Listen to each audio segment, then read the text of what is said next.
ನಮಸ್ಕಾರ ಸ್ನೇಹಿತರೆ, Kannada jobs corner YouTube ಚಾನೆಲ್ಗೆ ಎಲ್ಲರಿಗೂ ಸ್ವಾಗತ. CFTRI ಮೈಸೂರಿನಲ್ಲಿ ಟೆಕ್ನಿಕಲ್ ಅಸಿಸ್ಟೆಂಟ್ ಹುದ್ದೆಗಳ ಒಂದು ನೇಮಕಾತಿಗೆ ಸಂಬಂಧಪಟ್ಟಂತೆ ಆನ್ಲೈನ್ ಮೂಲಕ ಅರ್ಜಿಯನ್ನ ಆಹ್ವಾನಿಸಲಾಗಿರುವಂತದ್ದು.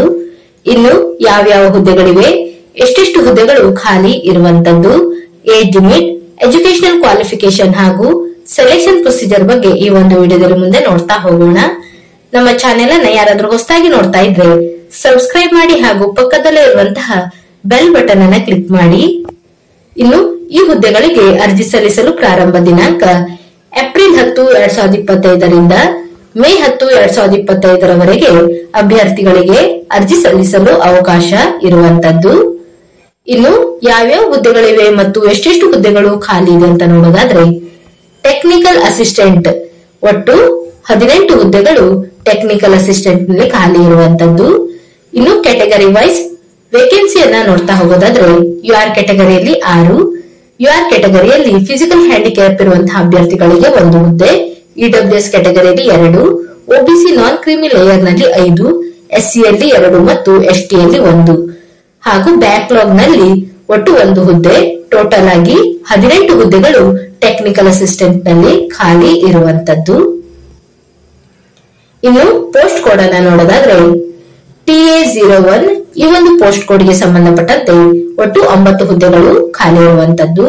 ಇನ್ನು TA02 ಈ ಒಂದು ಪೋಸ್ಟ್ ಕೋಡ್ ಗೆ ಸಂಬಂಧಪಟ್ಟಂತೆ 1 ಹುದ್ದೆ. ಇನ್ನು TA03 ಅಲ್ಲಿ 1 ಹುದ್ದೆ, TA04 ಅಲ್ಲಿ 4 ಹುದ್ದೆಗಳು ಮತ್ತು TA05 ನಲ್ಲಿ 1 ಹುದ್ದೆ ಹಾಗೂ TA06 ನಲ್ಲಿ ಒಟ್ಟು 2 ಹುದ್ದೆಗಳು ಖಾಲಿ ಇರುವಂತದ್ದು. ಇನ್ನು ಈ ಹುದ್ದೆಗಳಿಗೆ ಆಯ್ಕೆಯಾದಂತ ಅಭ್ಯರ್ಥಿಗಳಿಗೆ ಲೆವೆಲ್ 6 ಅಲ್ಲಿ ಸ್ಯಾಲರಿಯನ್ನ ಪೇ ಮಾಡಲಾಗುವಂತದ್ದು. ಅಂದರೆ 35,400ರಿಂದ 1,12,400ರವರೆಗೆ ಸ್ಯಾಲರಿ ಇರುವಂತದ್ದು. ಇನ್ನು ಏಜ್ ಲಿಮಿಟ್ ಅನ್ನು ನೋಡೋದಾದ್ರೆ, ಗರಿಷ್ಠ 28 ವಯಸ್ಸಿನ ಎಲ್ಲಾ ಅಭ್ಯರ್ಥಿಗಳು ಅರ್ಜಿಯನ್ನ ಸಲ್ಲಿಸಬಹುದಾಗಿರುತ್ತದೆ. ಇನ್ನು ಎಜುಕೇಶನಲ್ ಕ್ವಾಲಿಫಿಕೇಶನ್ ಬಗ್ಗೆ ನೋಡ್ತಾ ಹೋಗೋದಾದ್ರೆ, ಪೋಸ್ಟ್ ಕೋಡ್ TA01 ಈ ಒಂದು ಹುದ್ದೆಗೆ ನೋಡೋದಾದ್ರೆ, ಮೆಕ್ಯಾನಿಕಲ್ ಎಂಜಿನಿಯರಿಂಗ್ ಆದಂತಹ ಅಭ್ಯರ್ಥಿಗಳು ಅರ್ಜಿಯನ್ನ ಸಲ್ಲಿಸಬಹುದಾಗಿರುತ್ತದೆ.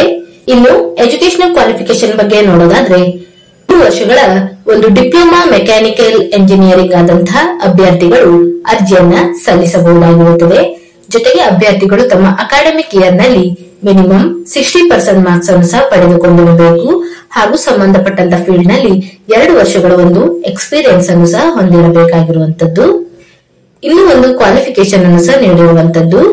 2 ವರ್ಷಗಳ ಡಿಪ್ಲೊಮಾ ಮೆಕ್ಯಾನಿಕಲ್ ಎಂಜಿನಿಯರಿಂಗ್ ಆದಂತಹ ಅಭ್ಯರ್ಥಿಗಳು ಸಹ ಅರ್ಜಿಯನ್ನು ಸಲ್ಲಿಸಬಹುದಾಗಿರುತ್ತದೆ.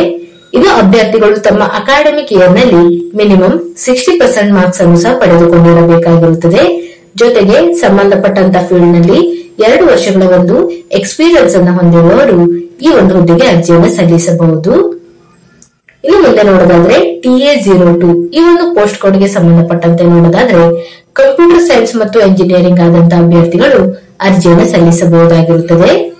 ಇನ್ನು ಎಜುಕೇಶನಲ್ ಕ್ವಾಲಿಫಿಕೇಶನ್ ಬಗ್ಗೆ ನೋಡೋದಾದ್ರೆ, ಡಿಪ್ಲೊಮಾದಲ್ಲಿ ಕಂಪ್ಯೂಟರ್ ಸೈನ್ಸ್ ಮತ್ತು ಎಂಜಿನಿಯರಿಂಗ್ ಅಥವಾ ಕಂಪ್ಯೂಟರ್ ಎಂಜಿನಿಯರಿಂಗ್ ಅಥವಾ ಕಂಪ್ಯೂಟರ್ ಟೆಕ್ನಾಲಜಿ ಅಥವಾ ಇನ್ಫಾರ್ಮೇಶನ್ ಟೆಕ್ನಾಲಜಿಯಲ್ಲಿ 3 ವರ್ಷಗಳ ಒಂದು ಡಿಪ್ಲೊಮಾ ಕೋರ್ಸ್ ಅನ್ನು ಮುಗಿಸಿರುವಂತಹ ಅಭ್ಯರ್ಥಿಗಳು ಅರ್ಜಿಯನ್ನ ಸಲ್ಲಿಸಬಹುದು. ಅಭ್ಯರ್ಥಿಗಳು ತಮ್ಮ ಅಕಾಡೆಮಿಕ್ ಇಯರ್ ನಲ್ಲಿ ಮಿನಿಮಮ್ 60% ಮಾರ್ಕ್ಸ್ ಅನ್ನು ಸಹ ಪಡೆದುಕೊಂಡಿರಬೇಕಾಗಿರುತ್ತದೆ. ಜೊತೆಗೆ 2 ವರ್ಷಗಳು ಸಂಬಂಧಪಟ್ಟಂತ ಫೀಲ್ಡ್ ನಲ್ಲಿ ಎಕ್ಸ್ಪೀರಿಯನ್ಸ್ ಅನ್ನು ಸಹ ಹೊಂದಿರಬೇಕು. ಇದರ ಜೊತೆಗೆ ಇನ್ನೂ ಒಂದು ಕ್ವಾಲಿಫಿಕೇಶನ್ ಅನ್ನು ಸಹ ನೀಡಿರುವಂತದ್ದು. ಡಿಪ್ಲೊಮಾದಲ್ಲಿ ಕಂಪ್ಯೂಟರ್ ಸೈನ್ಸ್ ಮತ್ತು ಎಂಜಿನಿಯರಿಂಗ್ ಅಥವಾ ಕಂಪ್ಯೂಟರ್ ಎಂಜಿನಿಯರಿಂಗ್ ಅಥವಾ ಕಂಪ್ಯೂಟರ್ ಟೆಕ್ನಾಲಜಿ ಅಥವಾ ಇನ್ಫಾರ್ಮೇಶನ್ ಟೆಕ್ನಾಲಜಿಯಲ್ಲಿ 2 ವರ್ಷಗಳ ಒಂದು ಡಿಪ್ಲೊಮಾ ಮಾಡಿರುವಂತಹ ಅಭ್ಯರ್ಥಿಗಳು ಅರ್ಜಿಯನ್ನು ಸಲ್ಲಿಸಬಹುದು. ಅಭ್ಯರ್ಥಿಗಳು ತಮ್ಮ ಅಕಾಡೆಮಿಕ್ ಇಯರ್ ನಲ್ಲಿ ಮಿನಿಮಮ್ 60% ಮಾರ್ಕ್ಸ್ ಅನ್ನು ಸಹ ಪಡೆದುಕೊಂಡಿರಬೇಕಾಗಿರುತ್ತದೆ. ಜೊತೆಗೆ ಸಂಬಂಧಪಟ್ಟಂತ ಫೀಲ್ಡ್ ನಲ್ಲಿ 2 ವರ್ಷಗಳ ಒಂದು ಎಕ್ಸ್ಪೀರಿಯನ್ಸ್ ಅನ್ನು ಸಹ ಹೊಂದಿರಬೇಕು. ಇದರ ಜೊತೆಗೆ ಇನ್ನೂ ಒಂದು ಕ್ವಾಲಿಫಿಕೇಶನ್ ಅನ್ನು ಸಹ ನೀಡಿರುವಂತದ್ದು. BSc ಯಲ್ಲಿ ಕಂಪ್ಯೂಟರ್ ಸೈನ್ಸ್ ಆದಂತಹ ಅಭ್ಯರ್ಥಿಗಳು ಸಹ ಅರ್ಜಿಯನ್ನು ಸಲ್ಲಿಸಬಹುದು. ಜೊತೆಗೆ ತಮ್ಮ ಅಕಾಡೆಮಿಕ್ ಇಯರ್ ನಲ್ಲಿ ಮಿನಿಮಮ್ 60% ಮಾರ್ಕ್ಸ್ ಅನ್ನು ಸಹ ಪಡೆದುಕೊಂಡಿರಬೇಕಾಗಿರುತ್ತದೆ. ಇದರ ಜೊತೆಗೆ ಸಂಬಂಧಪಟ್ಟಂತ ಒಂದು ಫೀಲ್ಡ್ ನಲ್ಲಿ 1 ವರ್ಷಗಳ ಒಂದು ಎಕ್ಸ್ಪೀರಿಯನ್ಸ್ ಅನ್ನು ಸಹ ಹೊಂದಿರಬೇಕು. ಹೀಗೆ electronics engineering, food science or food technology, microbiology, chemistry ಹೀಗೆ ಉಳಿದಂತಹ ಹುದ್ದೆಗಳಿಗೂ ಸಹ ಎಜುಕೇಶನಲ್ ಕ್ವಾಲಿಫಿಕೇಶನ್ ಬಗ್ಗೆ ಮತ್ತು ಎಕ್ಸ್ಪೀರಿಯನ್ಸ್ ಬಗ್ಗೆ ನೋಟಿಫಿಕೇಶನ್ ಅಲ್ಲಿ ಡೀಟೇಲ್ ಆದಂತಹ ಒಂದು ಮಾಹಿತಿಯನ್ನು ನೀಡಿರುವಂತದ್ದು. ಎಲ್ಲವನ್ನು ಸಹ ಒಂದು ಬಾರಿ ಚೆಕ್ ಮಾಡಿ. ಇನ್ನು ಮುಂದೆ ನೋಡೋದಾದ್ರೆ, ಇನ್ನು ಏಜ್ ರಿಲ್ಯಾಕ್ಸೇಷನ್ ಬಗ್ಗೆ ನೋಡೋದಾದ್ರೆ, SC ST ಕೆಟಗರಿಯ ಅಭ್ಯರ್ಥಿಗಳಿಗೆ 5 ವರ್ಷಗಳವರೆಗೆ ಏಜ್ ರಿಲ್ಯಾಕ್ಸೇಷನ್ ಅನ್ನ ನೀಡಿರುವಂತದ್ದು. ಇನ್ನು OBC ನಾನ್ ಕ್ರೀಮಿ ಲೇಯರ್ ಅಭ್ಯರ್ಥಿಗಳಿಗೆ 3 ವರ್ಷಗಳವರೆಗೆ ಒಂದು ಏಜ್ ರಿಲ್ಯಾಕ್ಸೇಷನ್ ಅನ್ನ ನೀಡಲಾಗಿದೆ. ಇನ್ನು EWS ಕೆಟಗರಿಯ ಅಭ್ಯರ್ಥಿಗಳಿಗೂ ಸಹ ಒಂದು ಏಜ್ ರಿಲ್ಯಾಕ್ಸೇಷನ್ ಅನ್ನ ನೀಡಿರುವಂತದ್ದು.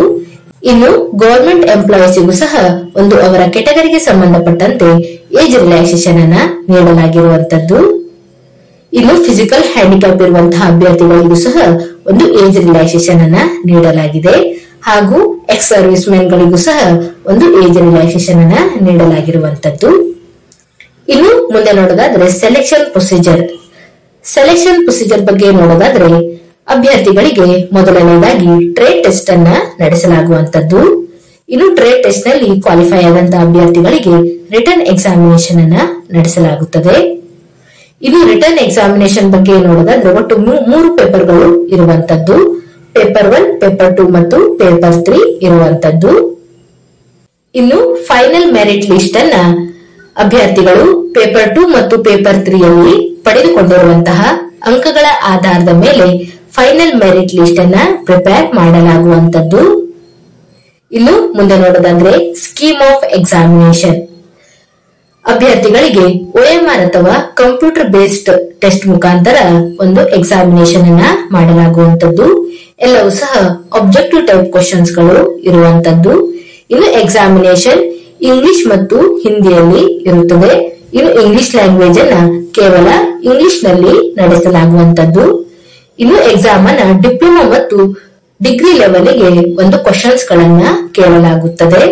ಒಟ್ಟು 200 ಕ್ವಶನ್ಸ್ ಗಳು ಇರುವಂತದ್ದು ಮತ್ತು 3 ಗಂಟೆಗಳ ಕಾಲಾವಕಾಶ ಇರುತ್ತದೆ.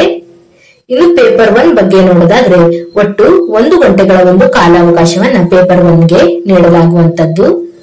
ಮೆಂಟಲ್ ಅಬಿಲಿಟಿಯ ಮೇಲೆ ಕ್ವಶನ್ಸ್ ಗಳನ್ನ ಕೇಳಲಾಗುತ್ತದೆ. ಒಟ್ಟು 50 ಕ್ವಶನ್ಸ್ ಗಳು ಇರುವಂತದ್ದು ಮತ್ತು 3 ಅಂಕಗಳು ಇರುತ್ತವೆ. ಪ್ರತಿಯೊಂದು ಪ್ರಶ್ನೆಗೂ ಸಹ 2 ಅಂಕ ಇರುವಂತದ್ದು. ಇನ್ನು ಈ ಒಂದು ಎಕ್ಸಾಮಿನೇಷನ್ ನಲ್ಲಿ ಯಾವುದೇ ರೀತಿಯಾದಂತಹ ನೆಗೆಟಿವ್ ಮಾರ್ಕಿಂಗ್ ಇರುವುದಿಲ್ಲ. ಇನ್ನು ಪೇಪರ್ 2 ಬಗ್ಗೆ ನೋಡೋದಾದ್ರೆ ಒಟ್ಟು 30 ನಿಮಿಷಗಳ ಕಾಲಾವಕಾಶವನ್ನ ಪೇಪರ್ 2 ಗೆ ನೀಡಲಾಗುತ್ತದೆ. ಜನರಲ್ ಅವೇರ್ನೆಸ್ ಮತ್ತು ಇಂಗ್ಲಿಷ್ ಲ್ಯಾಂಗ್ವೇಜ್ ಮೇಲೆ ಕ್ವಶನ್ಸ್ ಗಳನ್ನ ಕೇಳಲಾಗುವಂತದ್ದು. ಜನರಲ್ ಅವೇರ್ನೆಸ್ ಮೇಲೆ 25 ಮತ್ತು ಇಂಗ್ಲಿಷ್ ಲ್ಯಾಂಗ್ವೇಜ್ ಮೇಲೆ 25 ಕ್ವಶನ್ಸ್ ಗಳನ್ನ ಕೇಳಲಾಗುತ್ತದೆ. ಒಟ್ಟು 75 ಅಂಕಗಳು ಮ್ಯಾಕ್ಸಿಮಮ್ ಇರುವಂತದ್ದು.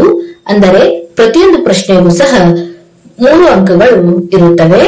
ಇನ್ನು ಈ ಒಂದು ಎಕ್ಸಾಮಿನೇಷನ್ ನಲ್ಲಿ ನೆಗೆಟಿವ್ ಮಾರ್ಕಿಂಗ್ 1 ಅಂಕ ನೆಗೆಟಿವ್ ಮಾರ್ಕಿಂಗ್ ಇರುವಂತದ್ದು. ಅಂದರೆ ಪ್ರತಿಯೊಂದು ತಪ್ಪಾದ ಉತ್ತರಕ್ಕೂ ಸಹ 1 ಅಂಕವನ್ನ ಕಳೆಯಲಾಗುವಂತದ್ದು. ಇನ್ನು ಪೇಪರ್ 3 ಬಗ್ಗೆ ನೋಡೋದಾದ್ರೆ ಒಟ್ಟು 90 ನಿಮಿಷಗಳ ಕಾಲಾವಕಾಶವನ್ನ ನೀಡಲಾಗುತ್ತದೆ. ಇನ್ನು ಕನ್ಸರ್ನ್ ಸಬ್ಜೆಕ್ಟ್ ಮೇಲೆ ಕ್ವಶನ್ಸ್ ಗಳನ್ನ ಕೇಳಲಾಗುವಂತದ್ದು. ಒಟ್ಟು 100 ಕ್ವಶನ್ಸ್ ಗಳು ಇರುತ್ತವೆ ಮತ್ತು 300 ಅಂಕಗಳು ಇರುವಂತದ್ದು. ಪ್ರತಿಯೊಂದು ಪ್ರಶ್ನೆಗೂ 3 ಅಂಕ ಇರುತ್ತದೆ ಮತ್ತು ಪ್ರತಿಯೊಂದು ತಪ್ಪಾದ ಉತ್ತರಕ್ಕೂ ಸಹ 1 ಅಂಕವನ್ನ ಕಳೆಯಲಾಗುತ್ತದೆ. ಇನ್ನು ಮುಂದೆ ನೋಡೋದಾದ್ರೆ, ಅಭ್ಯರ್ಥಿಗಳು ಈ ಹುದ್ದೆಗಳಿಗೆ ಅರ್ಜಿ ಸಲ್ಲಿಸುವಂತಹ ವಿಧಾನವನ್ನು ನೋಡೋದಾದ್ರೆ, ಅಭ್ಯರ್ಥಿಗಳು ಆನ್ಲೈನ್ ಮೂಲಕ ಅರ್ಜಿಯನ್ನ ಸಲ್ಲಿಸಬೇಕಾಗಿರುವಂತದ್ದು. cftri.res.in ಅಥವಾ recruitment.cftri.res.in ಈ ಒಂದು ವೆಬ್ಸೈಟ್ ಮುಖಾಂತರ ಅಭ್ಯರ್ಥಿಗಳು ಆನ್ಲೈನ್ ಮೂಲಕ ಅರ್ಜಿಯನ್ನ ಸಲ್ಲಿಸಬೇಕಾಗಿರುವಂತದ್ದು. ಇನ್ನು ಅಪ್ಲಿಕೇಶನ್ ಫೀಸ್ ಬಗ್ಗೆ ನೋಡೋದಾದ್ರೆ 500 ರೂಪಾಯಿ ಅಪ್ಲಿಕೇಶನ್ ಫೀಸ್ ಇರುವಂತದ್ದು. ಅಭ್ಯರ್ಥಿಗಳು ಆನ್ಲೈನ್ ಥ್ರೂ ಅಪ್ಲಿಕೇಶನ್ ಫೀಸ್ ಅನ್ನ ಪೇಮೆಂಟ್ ಮಾಡಬೇಕಾಗಿರುವಂತದ್ದು. SBI ಪೋರ್ಟಲ್ ಮುಖಾಂತರ ಆನ್ಲೈನ್ ಥ್ರೂ ಪೇಮೆಂಟ್ ಅನ್ನ ಮಾಡಬೇಕು. ಇದು SC ST PWD ಮಹಿಳಾ ಅಭ್ಯರ್ಥಿಗಳು ಮತ್ತು ಎಕ್ಸ್ ಸರ್ವಿಸ್ ಮೆನ್ ಅಭ್ಯರ್ಥಿಗಳಿಗೆ ಯಾವುದೇ ರೀತಿಯಾದಂತಹ ಅಪ್ಲಿಕೇಶನ್ ಫೀಸ್ ಇರುವುದಿಲ್ಲ. ಅಭ್ಯರ್ಥಿಗಳು ಆನ್ಲೈನ್ ಮೂಲಕ ಅರ್ಜಿಯನ್ನು ಸಲ್ಲಿಸಿ ಅಪ್ಲಿಕೇಶನ್ ಫಾರ್ಮ್ ಅನ್ನು ಪ್ರಿಂಟ್ಔಟ್ ತೆಗೆದುಕೊಂಡು ಅದರ ಜೊತೆಗೆ ನಮ್ಮ ಎಲ್ಲ ಮಾರ್ಕ್ ಶೀಟ್ಗಳು, ಏಜ್ ಪ್ರೂಫ್ಗೆ ಸಂಬಂಧಪಟ್ಟಂತಹ ಡಾಕ್ಯುಮೆಂಟ್ಗಳು, ಎಜುಕೇಶನಲ್ ಸರ್ಟಿಫಿಕೇಟ್ಗಳು ಹಾಗೂ ಇನ್ನಿತರ ಎಲ್ಲಾ ಡಾಕ್ಯುಮೆಂಟ್ಗಳ ಒಂದು ಸೆಲ್ಫ್ ಅಟೆಸ್ಟೆಡ್ ಫೋಟೋ ಕಾಪಿಯನ್ನ ಲಗತ್ತಿಸಿ ಅದರ ಜೊತೆಗೆ ಒಂದು ರೀಸೆಂಟ್ ಪಾಸ್ಪೋರ್ಟ್ ಸೈಜಿನ ಫೋಟೋ ಹಾಗೂ ಅಭ್ಯರ್ಥಿಗಳು ಅಪ್ಲಿಕೇಶನ್ ಫೀಸ್ ಅನ್ನ ಪೇಮೆಂಟ್ ಮಾಡಿದಂತಹ ರಿಸಿಟ್ ಎಲ್ಲವನ್ನು ಸಹ ಲಗತ್ತಿಸಿ ಪೋಸ್ಟಲ್ ಮುಖಾಂತರ ಕಳುಹಿಸಬೇಕಾಗಿರುವಂತದ್ದು. ಇನ್ನು ಅಭ್ಯರ್ಥಿಗಳು ಲಕೋಟೆಯ ಮೇಲ್ಭಾಗದಲ್ಲಿ application for the post of ಯಾವ ಹುದ್ದೆಗೆ ಅರ್ಜಿಯನ್ನ ಸಲ್ಲಿಸುತ್ತೇವೆಯೋ ಆ ಹುದ್ದೆಯನ್ನು ಮೆನ್ಷನ್ ಮಾಡಬೇಕಾಗಿರುವಂತದ್ದು. ಜೊತೆಗೆ ಆ ಹುದ್ದೆಗೆ ಸಂಬಂಧಪಟ್ಟಂತಹ ಪೋಸ್ಟ್ ಕೋಡ್ ಅನ್ನು ಸಹ ಮೆನ್ಷನ್ ಮಾಡಬೇಕು. ಎಲ್ಲವನ್ನು ಸಹ ಲಗತ್ತಿಸಿ ಮೇ 19, 2025 ಒಳಗೆ ತಲುಪುವಂತೆ ಅಭ್ಯರ್ಥಿಗಳು ಪೋಸ್ಟಲ್ ಮುಖಾಂತರ ಅರ್ಜಿಯನ್ನ ಕಳುಹಿಸಬೇಕಾಗಿರುವಂತದ್ದು. ಇನ್ನು ಅಭ್ಯರ್ಥಿಗಳು ಒಂದಕ್ಕಿಂತ ಹೆಚ್ಚು ಹುದ್ದೆಗೆ ಅರ್ಜಿಯನ್ನು ಸಲ್ಲಿಸುವುದಿದ್ದರೆ ಪ್ರತ್ಯೇಕವಾಗಿ ಒಂದೊಂದು ಹುದ್ದೆಗೆ ಅರ್ಜಿಯನ್ನ ಪೋಸ್ಟಲ್ ಮುಖಾಂತರ ಕಳುಹಿಸಬೇಕಾಗಿರುವಂತದ್ದು. ಇನ್ನು ಅಭ್ಯರ್ಥಿಗಳು ಪೋಸ್ಟಲ್ ಮುಖಾಂತರ ಕಳುಹಿಸುವಂತ ವಿಳಾಸವನ್ನು ನೋಡೋದಾದ್ರೆ recruitment cell E1 section CSIR central food technological research institute Cheluvamba mansion opposite to rail museum Mysuru 570020 Karnataka. ಈ ಒಂದು ಅಡ್ರೆಸ್ಗೆ ಅಭ್ಯರ್ಥಿಗಳು ತಮ್ಮ ಒಂದು ಅಪ್ಲಿಕೇಶನ್ ಫಾರ್ಮ್ ಅನ್ನ ಪೋಸ್ಟಲ್ ಮುಖಾಂತರ ಕಳುಹಿಸಬೇಕಾಗಿರುತ್ತದೆ. ಇವಿಷ್ಟು CFTRI ನಲ್ಲಿ ಕರೆದಿರುವಂತಹ ಟೆಕ್ನಿಕಲ್ ಅಸಿಸ್ಟೆಂಟ್ ಹುದ್ದೆಗಳ ಒಂದು ನೇಮಕಾತಿಗೆ ಸಂಬಂಧಪಟ್ಟಂತಹ ಮಾಹಿತಿಯಾಗಿರುವಂತದ್ದು. ಈ ಒಂದು ವಿಡಿಯೋ ನಿಮಗೆ ಇಷ್ಟವಾಗಿದ್ದಲ್ಲಿ ಒಂದು ಲೈಕ್ ಮಾಡಿ, ಶೇರ್ ಮಾಡಿ ಹಾಗೂ ಸಬ್ಸ್ಕ್ರೈಬ್ ಮಾಡಿ. ಜೊತೆಗೆ ಪಕ್ಕದಲ್ಲೇ ಇರುವಂತಹ ಬೆಲ್ ಬಟನ್ ಅನ್ನ ಕ್ಲಿಕ್ ಮಾಡಿ. ಏನಾದರೂ ಡೌಟ್ಸ್ ಇದ್ದರೆ ಕಮೆಂಟ್ ಬಾಕ್ಸಿನಲ್ಲಿ ಕಮೆಂಟ್ ಮಾಡಿ. ಇನ್ನೂ ಹೆಚ್ಚಿನ ಮಾಹಿತಿಗಾಗಿ ನಮ್ಮ ಚಾನೆಲ್ ಅನ್ನು ಸಬ್ಸ್ಕ್ರೈಬ್ ಮಾಡಿ.